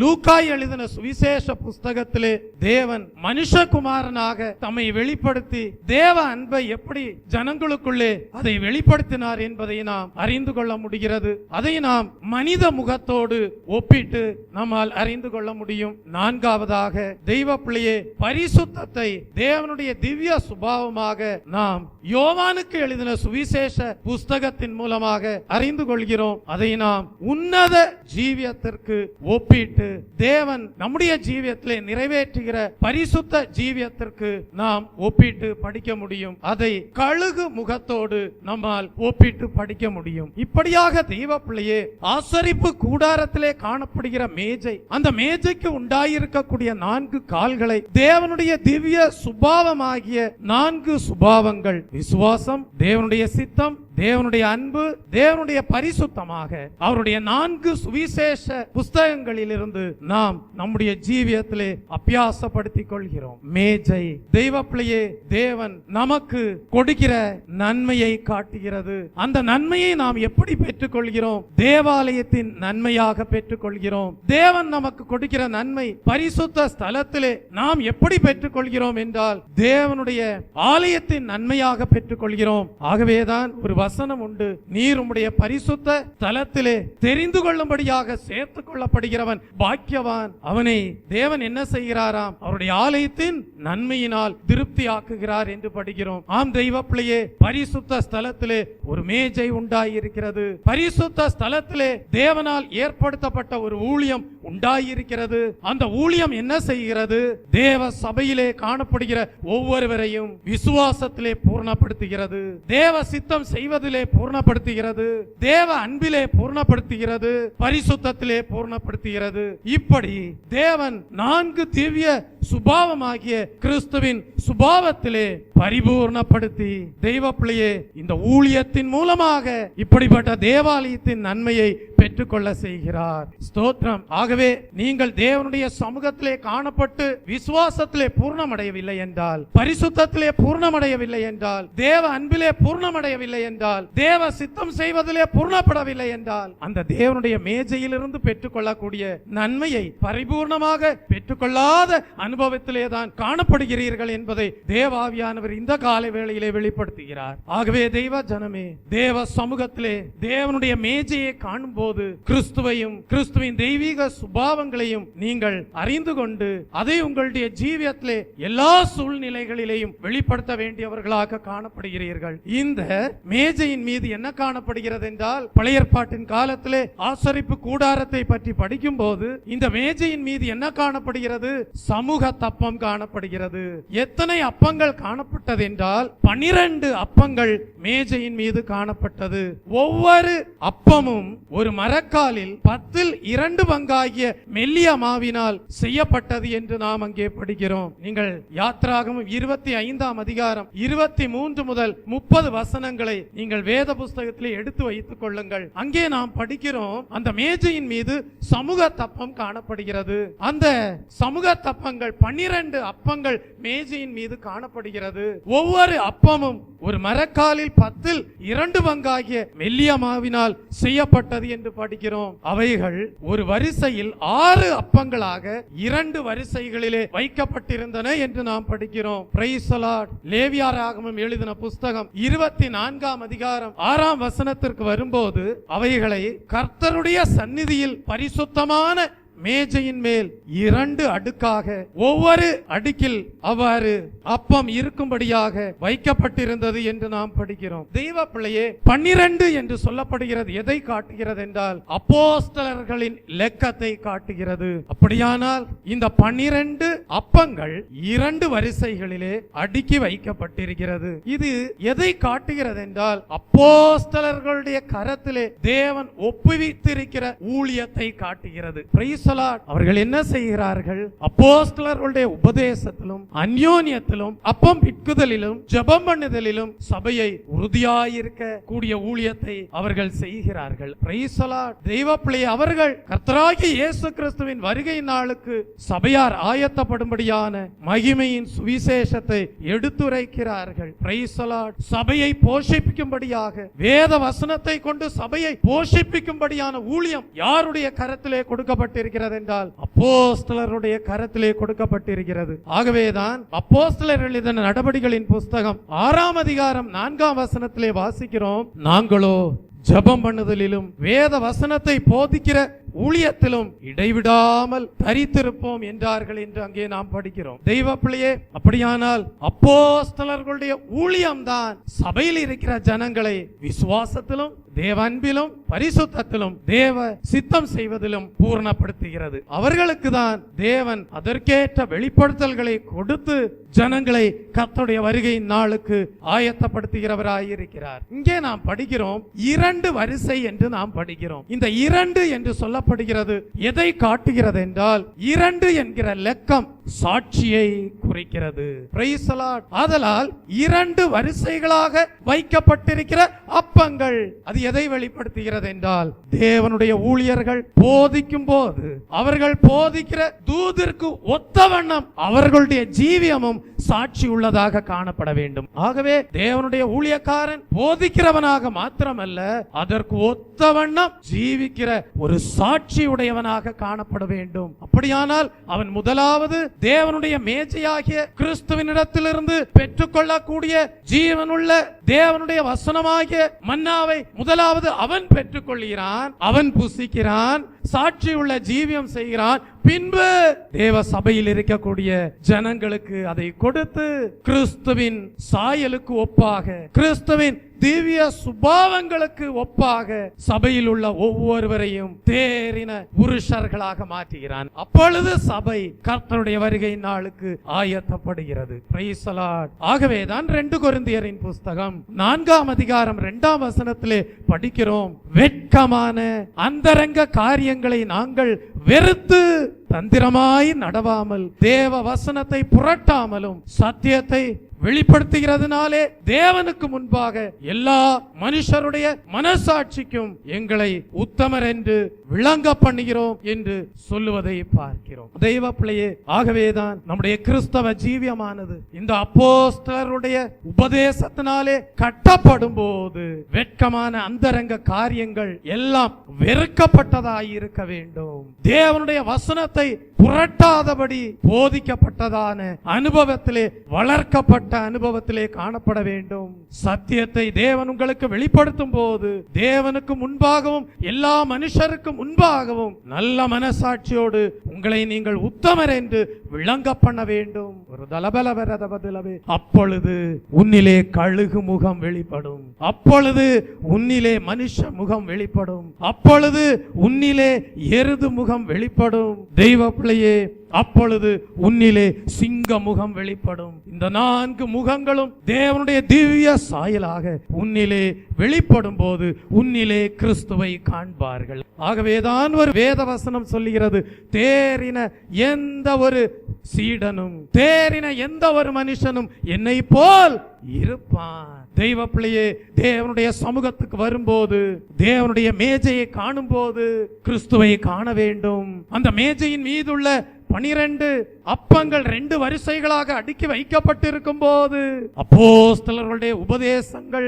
பகிர்ந்தளிக்கப்படும்படியான ஊழியம் பரிசுத்த ஸ்தலத்திலே உண்டாயிருக்கிறது என்கிற வெளிப்படுத்தலோடு தேவனுடைய திவ்ய சுபாவங்களிலே வளர்த்தி எடுக்கப்படும்படியாக தான் தேவன் தம்முடைய அப்போஸ்தலர்களை ஏற்படுத்தி இருக்கிறார் என்பதை அறிந்து கொண்டு அந்த சத்திய வசனங்களுக்கு கீழ்ப்படிந்து இளைப்பாறுதலை பாதுகாத்துக் கொண்டு உங்கள் அறை வீடாகிய இருதயம் தேவன் தங்கி இருக்கக்கூடிய ஆலயம் என்பதை நீங்கள் விளங்க செய்ய வேண்டும். தேவன் உபதேச சத்தியங்களை மாத்திரமல்ல, சுவிசேஷ புஸ்தகங்களையும் கொடுத்து உங்களுடைய சுபாவங்களை கட்டி எழுப்புகிறார். எல்லா சத்தியங்களை அறிந்திருந்தும் சுவிசேஷ புஸ்தகங்களை எல்லாம் வாசித்திருந்தும் தேவனுடைய திவ்ய சுபாவம் உங்கள் ஜீவியத்திலே உருவாக்கப்படாதபடி இருக்குமே ஆனால் தெய்வ பிள்ளையே, நீங்கள் முழுமையாக இன்னும் கர்த்தருக்கு ஒப்பு கொடுக்கவில்லை என்பதை தேவன் வெளிப்படுத்துகிறார். நீங்கள் முழுமையாக கர்த்தருடைய உபதேச சத்தியங்களுக்கு உங்களை அர்ப்பணிக்கவில்லை என்பதை தான் தேவன் வெளிப்படுத்துகிறார். நீங்கள் முழுமையாக கர்த்தருடைய சமூகத்திலே காணப்படுகிற சமூகத்து அப்பத்தை புசிக்கவில்லை, அபியாசப்படுத்தவில்லை என்பதை தான் தேவன் வெளிப்படுத்துகிறார். Praise the Lord. தெய்வ பிள்ளையே, அப்படியானால் இந்த அப்பத்தை நீங்கள் காணும் போது அது எப்படி செய்யப்பட்டதாம்? மெல்லிய மாவினால் அது செய்யப்பட்டது என்று நாம் படிக்கிறோம். Praise the Lord. இந்த அப்பம் எப்படி செய்யப்பட்டது? மெல்லிய மாவினால் செய்யப்பட்டது என்று நாம் படிக்கிறோம். தெய்வ பிள்ளையே, பிரைஸ் தி லார்ட். நீங்கள் தானியத்தை எடுத்துக்கொள்ளுங்கள். இந்த தானியத்தை எடுத்து நன்றாக அரைத்து மெல்லிய மாவாக்கி ஒரு காகிதத்தில் வைத்துக் கொள்ளுங்கள். என்ன நடக்கிறது என்றால், நீங்கள் காகிதத்தில் வைத்துக் கொண்ட பிறகு என்ன செய்யுங்கள்? அந்த காகிதத்தில் இருக்கக்கூடிய மாவை எடுத்து வேறொரு காகிதத்தில் என்ன செய்யுங்கள்? மாற்றி வைத்துவிட்டு முதலாவது மெல்லிய மாவை வைத்திருந்த காகிதத்தில் பாருங்கள், அதிலே மிகவும் மெலிதானதாக காணப்படுகிற மாவு என்ன செய்யும்? ஒட்டி இருக்கும். அதுதான் மெல்லிய மாவு. அந்த மெல்லிய மாவினால் செய்யப்பட்ட அப்பத்தை தான் அவர்கள் எங்கே வைத்திருந்தார்கள்? சமூகத்தப்ப மேஜையிலே சமூகத்தப்பமாக வைத்திருந்தார்கள். தெய்வ பிள்ளையே, உங்களுடைய வாழ்க்கையிலே இது எதை காட்டுகிறது என்றால், தெய்வ பிள்ளையே, தேவனுடைய வார்த்தை என்கிற அப்பம் உங்களுடைய ஜீவியத்திலே கொடுக்கப்படும் போது அது எப்படிப்பட்டதா இருக்கிறது என்றால், 7 தரம் அக்கினியிலே குகையிலே போடப்பட்டு பரிசோதிக்கப்பட்டு வெளிப்படுகிற சுத்த பொன்னுக்கும் புடமிடப்பட்ட வெள்ளிக்கும் ஒப்பான சுத்த தேவனுடைய வார்த்தையாய் இருக்கிறது. Praise the Lord. தெய்வ பிள்ளையே, ஆகவேதான் அங்கே படிக்கிறோம், ஒவ்வொரு அப்பமும் ஒரு மரக்காலில் 10 2 பங்காகிய மெல்லிய மாவினால் செய்யப்பட்டது என்று நாம் அங்கே படிக்கிறோம். மெல்லிய மாவினால் உண்டாக்கப்பட்டது. இது எதை காட்டுகிறது? அப்படிப்பட்ட மெல்லிய மாவினால் உண்டாக்கப்பட்ட பரிசோதிக்கப்பட்ட தேவனுடைய தூய்மையான தேவனுடைய வார்த்தையை நீங்கள் புசிக்கும் போது உங்களுடைய ஜீவியம் அநேகருக்கு போஜனமாக மாறிவிடும். அப்படிதான் கிறிஸ்துவினுடைய வாழ்க்கை அநேகருக்கு போஜனமாக மாறினது. இன்றைக்கு நீங்கள் புசித்து வருகிற ஆகாரம் வேறு ஒன்றுமல்ல, கிறிஸ்துவின் வாழ்க்கை தான் உங்களுக்கு போஜனமாய் இருக்கிறது. கிறிஸ்துவின் வாழ்க்கையை தான் நீங்கள் ஒவ்வொரு நாளும் புசித்து அபியாசப்படுத்திக் கொண்டு அவரை போல மாறி வருகிறீர்கள். அப்படி கிறிஸ்துவனுடைய வாழ்க்கை உங்களுடைய ஜீவியத்திலே ஜீவனுள்ள தேவனுடைய வார்த்தையாக கிடைக்கும் போது, அதை நீங்கள் புசிக்கும் போது, கிறிஸ்துவை போல உங்கள் ஜீவியம் மாறும் போது உங்களுடைய ஜீவியமும் அநேகருக்கு போஜனமாக மாறிவிடும். அதுதான் தேவ சித்தம் செய்கிற அனுபவம். பாடுகள் உங்கள் ஜீவியத்திலே உண்டாயிருக்கும், உபத்திரவங்கள் உங்கள் ஜீவியத்திலே உண்டாயிருக்கலாம். ஆனால் அவைகளின் மத்தியிலே நீங்கள் தேவனுடைய சித்தம் செய்கிற உங்கள் வாழ்க்கையின் அனுபவமானது அநேகருடைய ஆவிக்குரிய ஜீவியத்திற்கு அது போஜனமாக காணப்படும். இங்கே இருக்கிற ஒரு சகோதரனுடைய பெயரை சொல்லும் போது அநேகர் சொல்லுவார்கள், அவர்களால், அந்த சகோதரனால் என்னுடைய ஜீவியம் உயிர்ப்பிக்கப்பட்டது என்று சொல்லுவார்கள். இங்கே இருக்கிற ஒரு சகோதரியினுடைய பெயரை சொல்லும் போது அநேகர் சொல்லுவார்கள், இந்த சகோதரியின் மூலமாக எங்களுடைய ஜீவியமானது உயிர்ப்பிக்கப்பட்டது என்று சொல்லுவார்கள். காரணம், இந்த சகோதரன் சகோதரி மூலமாக கிறிஸ்துவின் சுபாவம் வெளிப்படுகிறது. பாவத்தில் இருக்கிற ஜனங்கள் பாவத்தில் ஜீவிக்க வேண்டும் என்கிற எண்ணத்தை மறந்து விடுகிறார்கள். இவர்களுடைய ஜீவியமானது அநேகரை பரிசுத்தத்திற்குள் வழி நடத்துகிறது. இவர்களுடைய ஜீவியம் இவர்களோடு இருக்கிறவர்களை தேவ சித்தம் செய்ய வைக்கிறது. இவர்களுடைய ஜீவியம் இவர்களோடு இருக்கிறவர்களை தேவ அன்பை பெற்றுக்கொள்ள செய்கிறது. இவர்கள் அநேகருக்கு தேவ அன்பை பகிரக்கூடியவர்களாய் இருக்கிறார்கள். இவர்களுடைய ஜீவியமானது கிறிஸ்து யூத ராஜ சிங்கமாய் இருக்கிறார் என்கிற விசுவாசத்தையும் வெளிப்படுத்தக்கூடியதாய் இருக்கிறது. ஆகவே இவர்களோடு இருக்கிறவர்கள் விசுவாசத்திலே பலப்படுகிறார்கள். ஸ்தோத்திரம் தெய்வ பிள்ளையே, இந்த காலை வேளையிலே சற்று சிந்தித்துப்பார். உனக்கு முன்பாக ஒரு மேஜை காணப்படுகிறது. உனக்கு முன்பாக ஒரு மேஜை காணப்படுகிறது. கிறிஸ்து உனக்கு முன்பாக காணப்படுகிறார். அவருடைய பந்தி உனக்கு முன்பாக காணப்படுகிறது. இந்த 4 கால்கள் 4 திவ்ய சுபாவங்களாய் இருக்கிறது. 4 திவ்ய சுபாவங்கள் மூலமாக கிறிஸ்து தம்மை வெளிப்படுத்தக்கூடிய ஒரு மேஜையாக காணப்படுகிறார். அவரிலே 12 அப்பங்கள் வைக்கப்பட்டிருக்கிறது. இது சாதாரணமாக உண்டாக்கப்பட்ட அப்பம் அல்ல, மெல்லிய மாவினால் ஒரு ஏதோ ஒரு தானியத்தை அரைத்து அந்த மாவினால் உண்டாக்கப்பட்ட அப்பம் அல்ல. இது தானியத்தை அரைத்து அந்த மாவிலே உண்டாயிருக்கக்கூடிய மெல்லிய மாவு, அதன் மூலமாக உண்டாக்கப்பட்ட அப்பம். இது எதை காட்டுகிறது என்றால், ஒவ்வொரு சத்திய வசனத்திற்குள்ளாகவும் ஆழமான ரகசியங்கள் இருக்கிறது. அந்த ரகசியங்களை மெல்லிய மாவாக எடுத்து அப்போஸ்தலர்கள் போதிக்கிறார்கள். அதை அபியாசப்படுத்தும் போது, அதை உன் வாழ்க்கையிலே அனுபவமாக்கி கொள்ளும் போது கிறிஸ்துவின் சாயல் உன்னிலே வெளிப்படுகிறது. நீயும் அநேகருக்கு போஜனமாக மாறுகிறாய். உன்னிலேயும் சுவிசேஷ பாரம் வந்து விடுகிறது. நீயும் உன்னை சந்திக்கிறவர்களிடத்திலே கிறிஸ்துவின் அன்பை பகரக்கூடிய ஒரு ஆத்மாவாக மாறி விடுகிறாய். நீயும் முன்னிலே வருகிற ஜனங்களுக்கு அவருடைய விசுவாச வாழ்க்கையை கற்றுக் கொடுக்க கூடிய அனுபவத்திலே காணப்படுகிறாய். நீயும் முன்னிலே வரக்கூடிய ஆத்மாவுக்கு ஒரு கர்த்தருக்காக எப்படி பாடுபடுகிறது என்பதை விளங்க செய்யக்கூடிய, தேவ சித்தம் செய்யக்கூடிய அனுபவத்திலே நீயும் காணப்படுவாய். தெய்வ பிள்ளையே, இந்த காலை வேளையிலே சற்று ஆராய்ந்து பார். உன்னுடைய இருதயமானது ஒரு அறை வீடாக காணப்படுகிறது. உன்னுடைய இருதயமானது ஒரு அறை வீடாக காணப்படுகிறது. ஒரு உன்னிலே கிறிஸ்து வாசமாய் இருக்கிறாரா? எலிசா தீர்க்கதரிசி ஆண்டவராகிய இயேசு கிறிஸ்துவுக்கு நிழலாக நாம் ஒப்பிட்டு படிக்கும் போது, இந்த காலை வேளையிலே தேவாவியானவர் உன்னோடு கேட்கிற ஒரு கேள்வி உண்டு. உன் அறை வீடாகிய உன்னுடைய இருதயத்திலே, சிறிய அறை வீடாகிய உன் இருதயத்திலே கிறிஸ்து வாசமாய் இருக்கிறாரா? மகனே, மகளே, இன்றைக்கு தேவாவியானவர் உன்னோடு இடைப்படுகிறார். நீ எதையோ தேடி அலைந்து கொண்டிருக்கிறாய். எதையோ நாடி விரும்பி கொண்டிருக்கிறாய். எதையோ பெற்றுக்கொள்ள வேண்டும் என்று அங்கலாய்த்து கொண்டிருக்கிறாய். ஆனால் அந்த மரியாளை போல ஒரு தலபலவரதபதுலவே, அந்த யாக்கோபை போல ஒரு தலபலவரதபதுலவே, அந்த கிதியோனை போல ஒரு தலபலவரதபதுலவே தேவ சமூகத்தை உன் ஜீவியத்திலே பாதுகாத்து கொண்டு தேவன் கொடுத்த இளைப்பாறுதலை நல்ல பங்காக மரியாள் எப்படி கர்த்தருடைய பாதத்திலே பெற்றுக்கொண்டாளோ அப்படியே பெற்றுக்கொண்டு அந்த இளைப்பாறுதலிலே கர்த்தர் என்னோடு கூட இருக்கிறார் என்கிற அனுபவத்தோடு ஜீவிக்கிறாயா? ஒரு தலபலவரதபதுலவே, அப்பொழுது நீயும் பாடுவாய், தேனினி மயிலும் இயேசுவின் நாமம் தேவ்ய மதுரமாமே, அதை தேடிய நாடி ஓடிய வருவாய் திருசபையானோரே. அதை தேடிய நாடி ஓடிய வருவாய் திருசபையானோரே.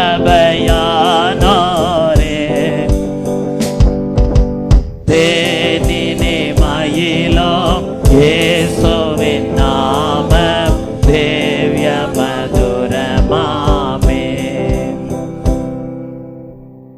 மலையாளத்திலே இப்படி பாடுவார்கள்.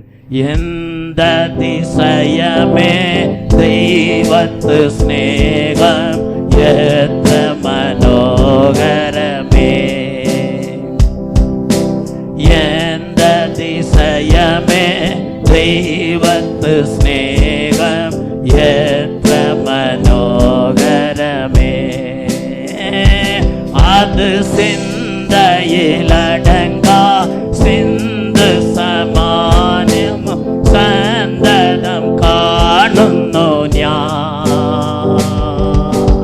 എന്തതിശയമേ ദൈവത്ത് സ്നേഹം എത്ര മനോഹരമേ, എന്തതിശയമേ ദൈവത്ത് സ്നേഹം എത്ര മനോഹരமே. இந்த தெய்வ ஸ்நேகத்திற்குள்ளாக ஒரு இந்த மெல்லிய மாவால் செய்யப்பட்ட தேவனுடைய வசனத்தை பெற்றுக்கொள்ளும்படியாக, தேவனுடைய வார்த்தையை பெற்றுக்கொள்ளும்படியாக, அதை அபியாசப்படுத்திக் கொள்ளும்படியாக, அதற்கு ஒத்த வண்ணம் ஜீவிக்கும்படியாக, அதற்கு ஒத்த சாயலை வெளிப்படுத்தும்படியாக நீ செய்ததுதான் என்ன? ஒரு தலபலபரதபதலபே, அவருடைய இரக்கத்தினாலும் அவருடைய தயையினாலும் மாத்திரம் ஒரு தலபலபரதபதலபே உன்னை பலப்படுத்தி உன்னை போஷித்து நன்மையினால் நான் உன் வாயை திருப்தி ஆக்குவேன், கழுகுக்கு சமானமாய் நீ திரும்ப வாழவே இது போல் ஆவாய் என்கிற தேவன் உன்னை உற்சாகப்படுத்தும்படியாக தம்முடைய இரக்கத்தின் நிமித்தமாகவும் தயவு நிமித்தமாகவும் மாத்திரம் உன்னை சந்தித்து உன்னை போஷித்து உன்னை பலப்படுத்தி, மகனே மகளே, இதோ பரிசுத்த ஸ்தலத்திலே உண்டாயிருக்கக்கூடிய மேஜையிலே சமூக தப்பம் உண்டு, நித்தமும் நீ இதை புசித்து எந்நாளும் சுகமாய் வாழ்வாய் என்கிறார். இந்த நல்ல தேவனுடைய வார்த்தையாகிய அப்பத்தை புசிப்பதற்கு ஒரு தகுதியும் இல்லாதவர்களாக முற்காலங்களிலே காணப்பட்டீர்கள்.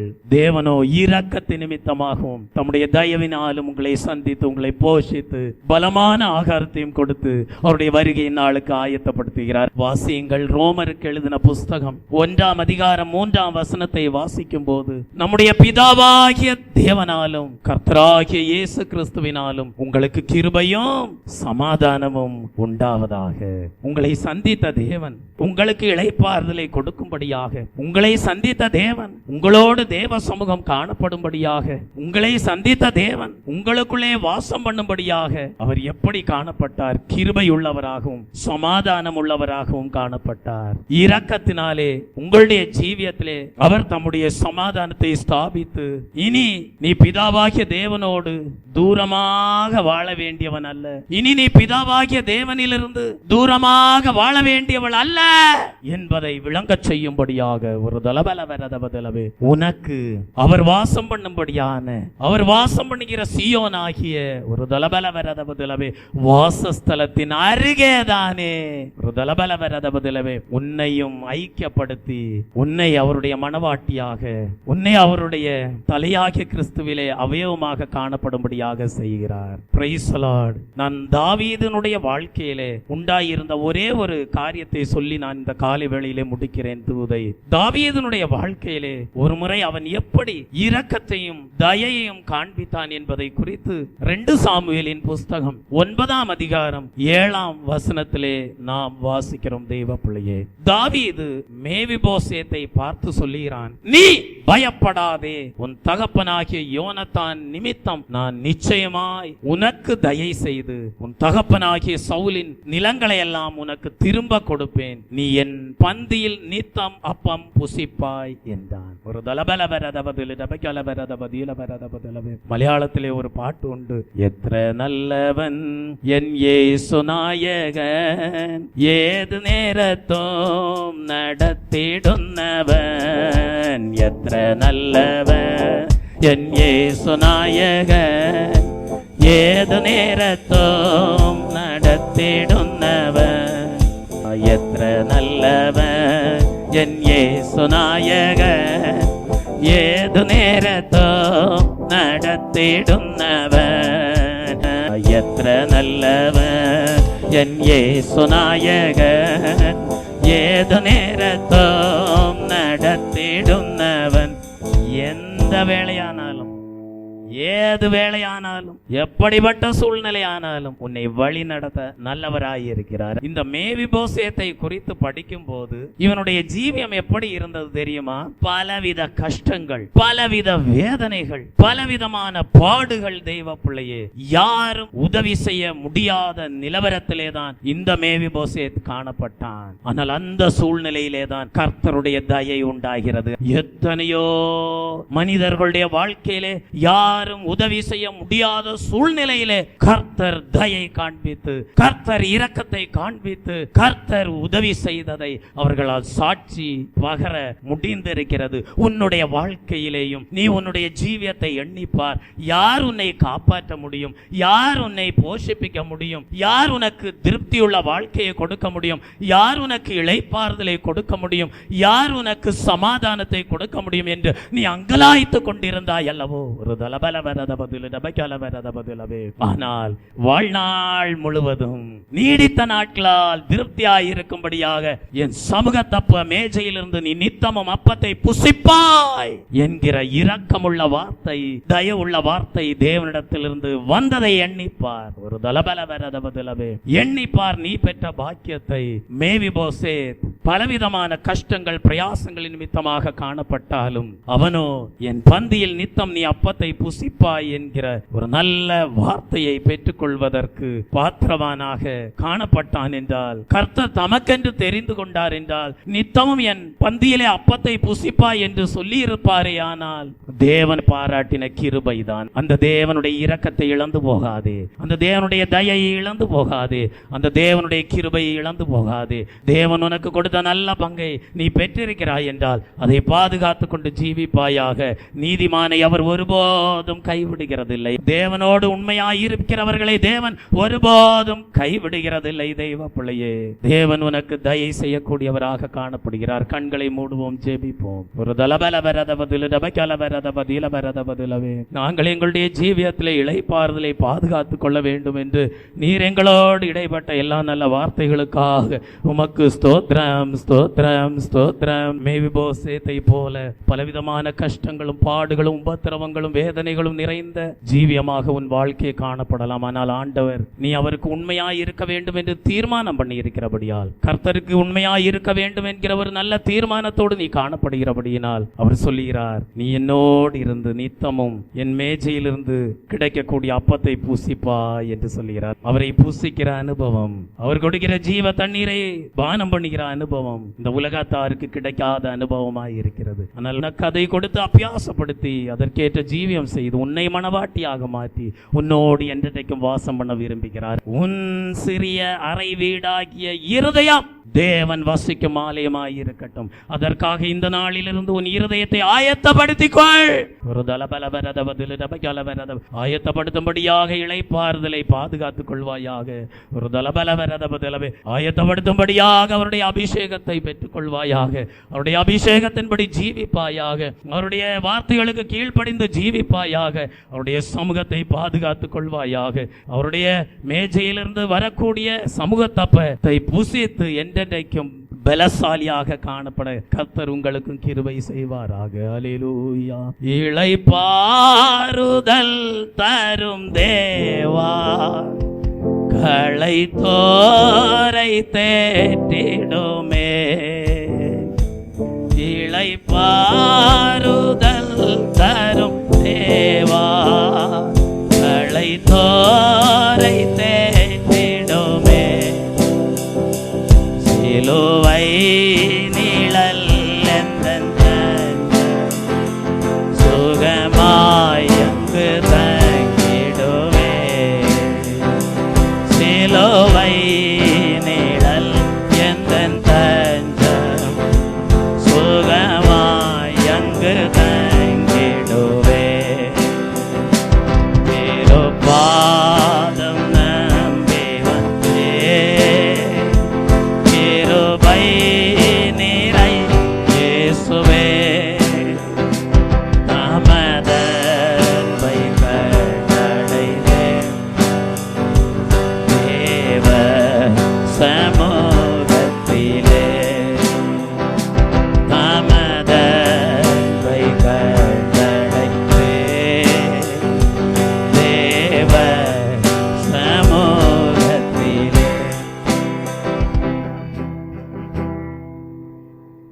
காலை வேளையிலே கர்த்தருக்கு உண்மையாய் இருப்பேன் என்று தீர்மானம் எடுக்கிற உங்களுக்கு கர்த்தர் சொல்லுகிறார், நீ இனி ஒரு காரியத்தையும் குறித்தும் கவலைப்பட வேண்டாம். அல்லேலூயா. ஆவிக்குரிய ஜீவியத்தில் இவ்வளவு நாளும் பலவீனனாய் இருக்கிறேனே கர்த்தாவே, எனக்கு பலன் இல்லையே கர்த்தாவே, நான் துவண்டு விடுகிறேனே கர்த்தாவே, நான் உடைந்து விடுகிறேனே கர்த்தாவே என்று நீ ஒருவேளை எண்ணி இருக்கலாம். ஒரு தலபல வரத பதலவே. ஆனால் கர்த்தர் இன்றைக்கு உன்னோடு பேசுகிறார். ஒரு தலபல வரத பதலவே. இனி நீ என்னால் மறக்கப்படுவதில்லை. நீதிமானை ஒருபோதும் தள்ளாட விடாத தேவன் சொல்கிறார், நீ என்னால் சேர்த்து கொள்ளப்படுகிறாய் நித்தமும். ஒரு தலபல வரத பதலவே. மேஜையில் இருக்கிற சமூக தப்பத்தினால் நீ திருப்தி அடைவாய் என்கிறார். என்னை கைவிடாதீரும் நாதா, என்ன நேரிடினோம், என்னை கைவிடாதீரும் நாதா, என்ன நேரிடினோம், உமக்காக யாவும் சகிப்பேன், உமது பலன் ஈந்திடுவேன், உமக்காக யாவும் சகிப்பேன், உமது பலன் ஈந்திடுவேன், திருப்பாதம் நம்பி வந்தேன், கிருபை நிறை இயேசுவே,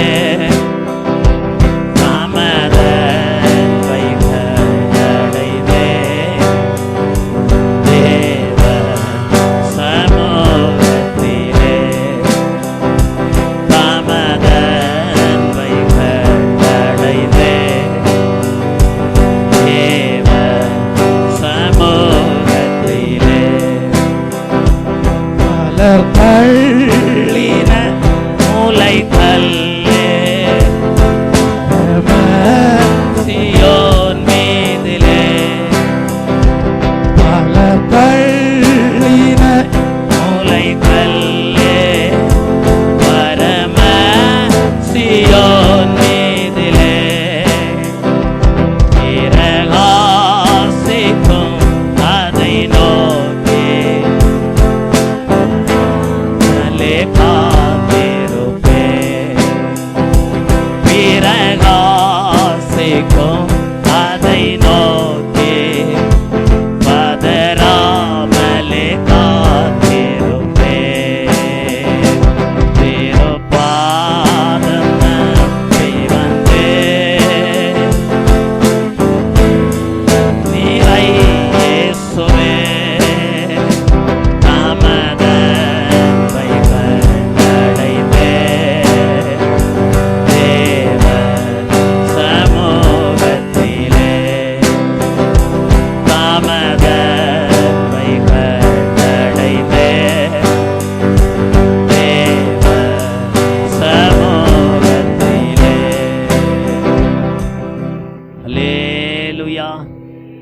அல்லேலூயா, அல்லேலூயா.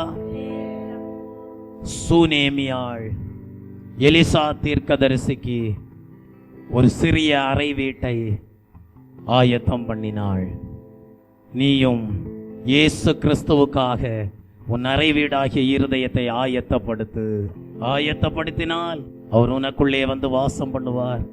ஆயத்தப்படுத்தினால் அவர் இளைப்பாறுதல் உள்ள உன்னுடைய இருதயத்திற்குள்ளே என்றென்றைக்கும் வாசம் பண்ணி நீ அவரோடு போஜனம் பண்ணும்படியாக அவர் உன்னோடு இருப்பார். அல்லேலூயா.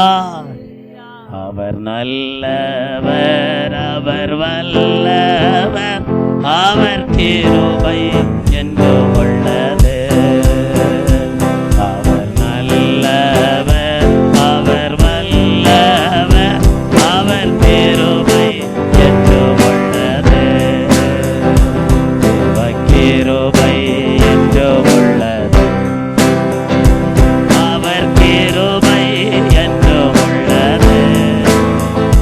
அவர் போற்றி பாடி அல்லேலூயா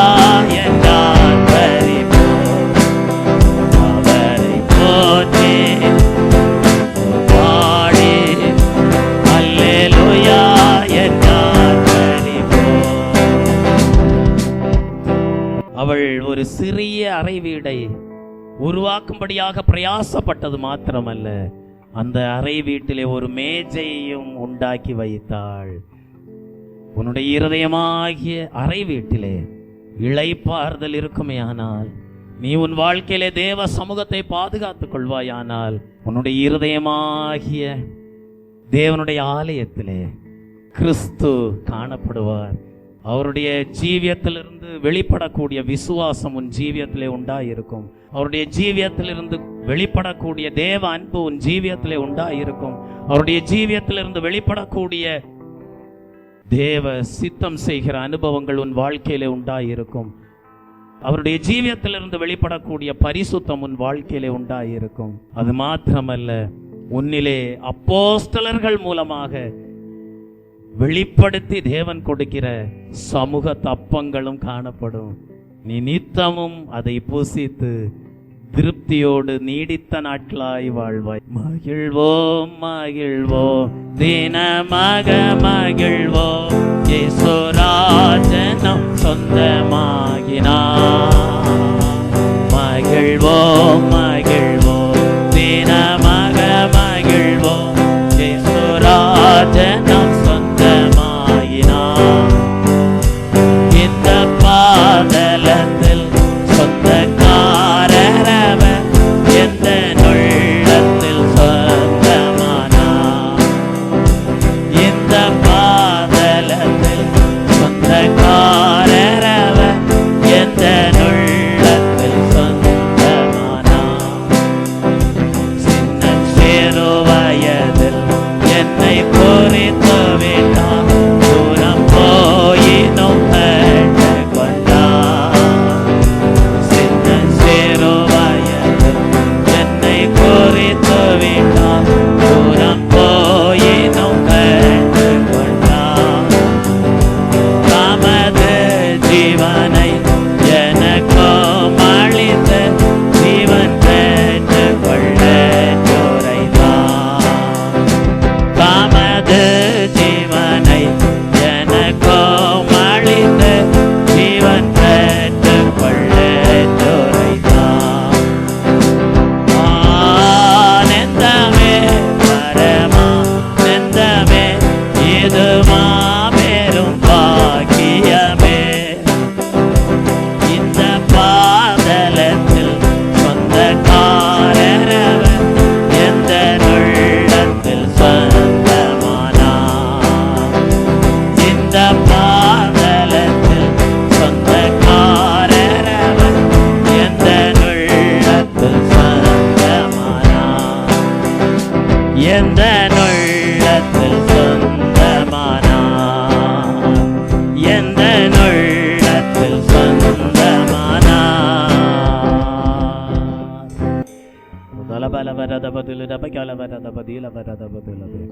இனி எனக்கு சொந்தம் என்று சொல்லிக் கொள்வதற்கு யாரும் இல்லை என்று நீ பதற வேண்டாம். இனி எனக்கு சொந்தம் என்று சொல்லிக் கொள்வதற்கு யாரும் இல்லை என்று நீ கலங்க வேண்டாம். இயேசு உன் உள்ளத்திலே வாசம் பண்ணுகிறார். ஒரு ஜெபிப்போம். அன்பும் இரக்கமுள்ள பிதாவே, இந்த நல்ல அருமையான நேருக்காக நன்றியோடு மை ஸ்தோத்திரிக்கிறோம், மை துதிக்கிறோம் கத்தாவே. ஆண்டவரே இயேசுவே, இந்த நேரத்தில் கத்தாவே நீர் எங்களோடு இடைப்பட்ட ஒவ்வொரு வார்த்தைகளுக்காக உமக்கு நன்றி தகப்பனே. ஆண்டவரே இயேசப்பா, எங்கள் இருதயமாகிய அறை வீட்டிற்குள் ஆண்டவரே நீ தங்கியிருக்கிற ஒரு வாசஸ்தலமாக இது மாறட்டும் இந்த நிமிஷத்திலிருந்து கத்தாவே. அப்பனே ஆண்டவரே இயேசுவே, ஒரு நல்ல ஒரு இளைப்பாறுதலை கர்த்தர் எங்களுக்கு தொடர்ந்து நீ தந்து எங்களை வழி நடத்த வேண்டுமாய் நாங்கள் செபிக்கிறோம் சுவாமி. ஆண்டவரே இந்த இளைப்பாறுதலை ஆண்டவரே நாங்கள் எங்களுக்குள்ளாய் பெற்றுக்கொள்ளத்தக்கதாய் அபிஷேகத்தை நாங்கள் பெற்றுக்கொள்ள கர்த்தர் எங்களுக்கு கிருபை தருவீராக. தேவனுடைய வார்த்தைக்கு நாங்கள் கீழ்ப்படிய கர்த்தர் எங்களுக்கு கிருபை தருவீராக. ஆண்டவரே இயேசுவே, ஆண்டவரே இந்த நேரத்தில் கர்த்தாவே அப்போஸ்தலர்கள் ஆண்டவரை விசுவாசத்திலும் தேவ அன்பிலும் பரிசுத்தத்திலும் தேவ சித்தம் செய்வதிலும் ஆண்டவரை அதிகமாய் அவர்கள் ஆண்டவரை வளர்ந்து விருத்தி அடைந்தது போல எங்களுடைய வாழ்க்கையிலும் கர்த்தாவே நல் மனசாட்சியோடு தேவனுக்கும் மனுஷருக்கும் முன்பாக நாங்கள் நடந்து கொள்ளவும் இந்த 4 காரியங்களிலும் நாங்கள் விருத்தி அடையவும் கர்த்தர் எங்களுக்கு பலன் தருவீராக, கிருபை பாராட்டுவீராக. ஆண்டவரே கர்த்தாவே ஆண்டவரை மேஜத்த அப்பங்களைப் போல கத்தாவே வெள்ளிக்கும் புடமிடப்பட்ட ஆண்டவரை பொண்ணுக்கும் ஆண்டவரே வெள்ளிக்கும் ஆண்டவரை உப்பாய் இருக்கிறது போல கத்தாவே எங்களுடைய வாழ்க்கையிலும் கத்தாவே ஆண்டவரே நீர் ஆண்டவரே எங்களுக்கு ஒரு நல்ல ஒரு தேவ சமூகத்தை நீர் கொடுத்திருக்கிறீர் கத்தாவே. இதை நாங்கள் காத்து கொள்ளவும் கத்தாவே ஆண்டவரை பிரயோஜனமான ஒரு வாழ்க்கை வாழவும் கத்தர் ஆண்டவரை கிதியோனை போல யாக்கோபை போல மரியாளை போல நல்ல பங்கை நாங்கள் தெரிந்து கொள்ளவும் கத்தர் எங்களுக்கு ஆண்டவரை கிருபை பாராட்ட வேண்டுமாய் நாங்கள் செபிக்கிறோம் கத்தாவே. நாங்கள் கேட்கின்ற வார்த்தைகளை எங்களுடைய வாழ்க்கையில் நாங்கள் அபியாசப்படுத்த கத்தர் எங்களுக்கு கிருபை தர வேண்டுமாய் நாங்கள் செபிக்கிறோம் சுவாமி. ஆண்டவரே அப்பா, அந்த உலகத்தில் யார் எங்களை கைவிட்டாலும் கத்தாவே நீர் உமது பிரசன்னத்தினால் எங்களை நிறைத்து எங்களோடு கூட இருந்து எங்களை வழிநடத்துகிற கிருபைக்காக நாங்கள் நன்றி செலுத்துகிறோம் தகப்பனே. ஆண்டவரை உமது சித்தம் செய்து ஆண்டவரை உமக்காய் நாங்கள் வாழ்ந்து கத்தாவே உமது மகிமையில கத்தரை வந்து சேவிக்க ஆண்டவரை பரிசுத்தர் பரிசுத்தர் என்று போற்ற பாட கத்தர் எங்களுக்கு கிருபை நல்க வேண்டுமாய் நாங்கள் செபிக்கிறோம். அப்படியாய் ஆண்டவரை வருகின்ற நாட்களிலும் கத்தர் எங்களோடு கூட இருந்து எங்களை வழி நடத்துவீராக. மீதியான வேளையும் நாட்களையும் அது கரத்தில் ஒப்பு கொடுக்கிறோம். எங்கள் மீட்பர் இயேசுவின் மூலமாய் கெஞ்சி கேட்கிறோம் ஜீவனுள்ள பிதாவே, ஆமென். கர்த்தர் ஜெபத்தை கேட்டதையுக்கா ஸ்தோத்தரிப்போம். ஸ்தோத்திரம் ஸ்தோத்திரம். மேவிபோசேத் தாவீதினிடத்திலே தயை பெற்றுக்கொள்வதற்கு காரணமாயிருந்தது அவனுடைய தாழ்மைதான். தேவன் இந்த வசனத்தை கேட்ட ஒவ்வொருடைய ஜீவியத்திலையும் அப்படிப்பட்ட பெரிதான தாழ்மையை கொடுத்து தேவனுடைய தயையை எந்நாளும் பெற்றுக்கொண்டு ஜீவிக்க கிருபை நல்கும்படியாக ஸ்தோத்தரிப்போம். ஸ்தோத்திரம் ஸ்தோத்திரம் ஸ்தோத்திரம். நித்தமும் கர்த்தருடைய சமூக தப்பம் பெற்று அதை உட்கொண்டு பலமுள்ளவர்களாக வாழ தேவன் கிருபை நல்கும்படியாக ஸ்தோத்தரிப்போம். ஸ்தோத்திரம் ஸ்தோத்திரம். அதற்கேற்ற விதத்திலே நம்முடைய சிறிய அறை வீடாகிய இருதயம் எந்நாளும் ஒவ்வொரு நிமிடமும் ஆயத்தப்பட்டதாக இளைப்பாறுதலை பாதுகாத்து கொண்ட அனுபவத்திலே தேவ சமூகத்தை பாதுகாத்து கொண்ட அனுபவத்திலே நம்முடைய இருதயம் ஆயத்தப்பட்டதாக காணப்படும்படியாக ஸ்தோத்தரிப்போம். ஸ்தோத்திரம் ஸ்தோத்திரம் ஸ்தோத்திரம். என் ஆத்துமாவே கர்த்தரை ஸ்தோத்தரி, என் முழு உள்ளமே அவருடைய பரிசுத்த நாமத்தை ஸ்தோத்தரி. என் ஆத்துமாவே கர்த்தரை ஸ்தோத்தரி, அவர் செய்த சகல உபகாரங்களையும் மறவாதே. ஆமீன். ஹல்லேலூயா ஹல்லேலூயா ஹல்லேலூயா ஹல்லேலூயா ஹல்லேலூயா ஹல்லேலூயா ஹல்லேலூயா ஹல்லேலூயா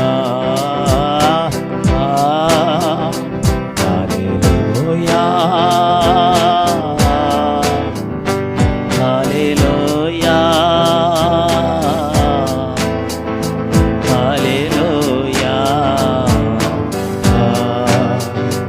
ஹல்லேலூயா ஹல்லேலூயா ஹல்லேலூயா ஹல்லேலூயா ஹல்லேலூயா ஹல்லேலூயா ஹல்லேலூயா. நம்முடைய கர்த்தராகிய இயேசு கிறிஸ்துவின் கிருபையும் பிதாவாகிய தேவனுடைய அன்பும் பரிசுத்த ஆவியானுடைய அந்யோன்ய ஐக்கியமும் இன்றும் என்றும் சதா காலங்களிலும் நம் அனைவரோடும் நம்முடைய குடும்பங்களோடும் சபையாரோடும் இருப்பதாக. ஆமீன். கர்த்ததாமே கேட்ட வசனத்தின்படி ஆயத்தமுள்ள ஜீவியம் செய்து கிறிஸ்துவை எந்நாளும் ஜீவியத்திலே பாதுகாத்து கொண்டு கிறிஸ்துவின் திவ்ய சுபாவங்களை எல்லா இடங்களிலும் வெளிப்படுத்தும் விதமான மேன்மையான ஜீவியம் செய்து வாழ பலமுள்ள தேவனுடைய ஆகாரமாகிய அவருடைய ஜீவனுள்ள வார்த்தையாகிய மன்னாவையும் புசித்து எந்நாளும் பலமுள்ள வாழ்க்கை வாழ கர்த்தர் கிருபை செய்வாராக. ஆமீன்.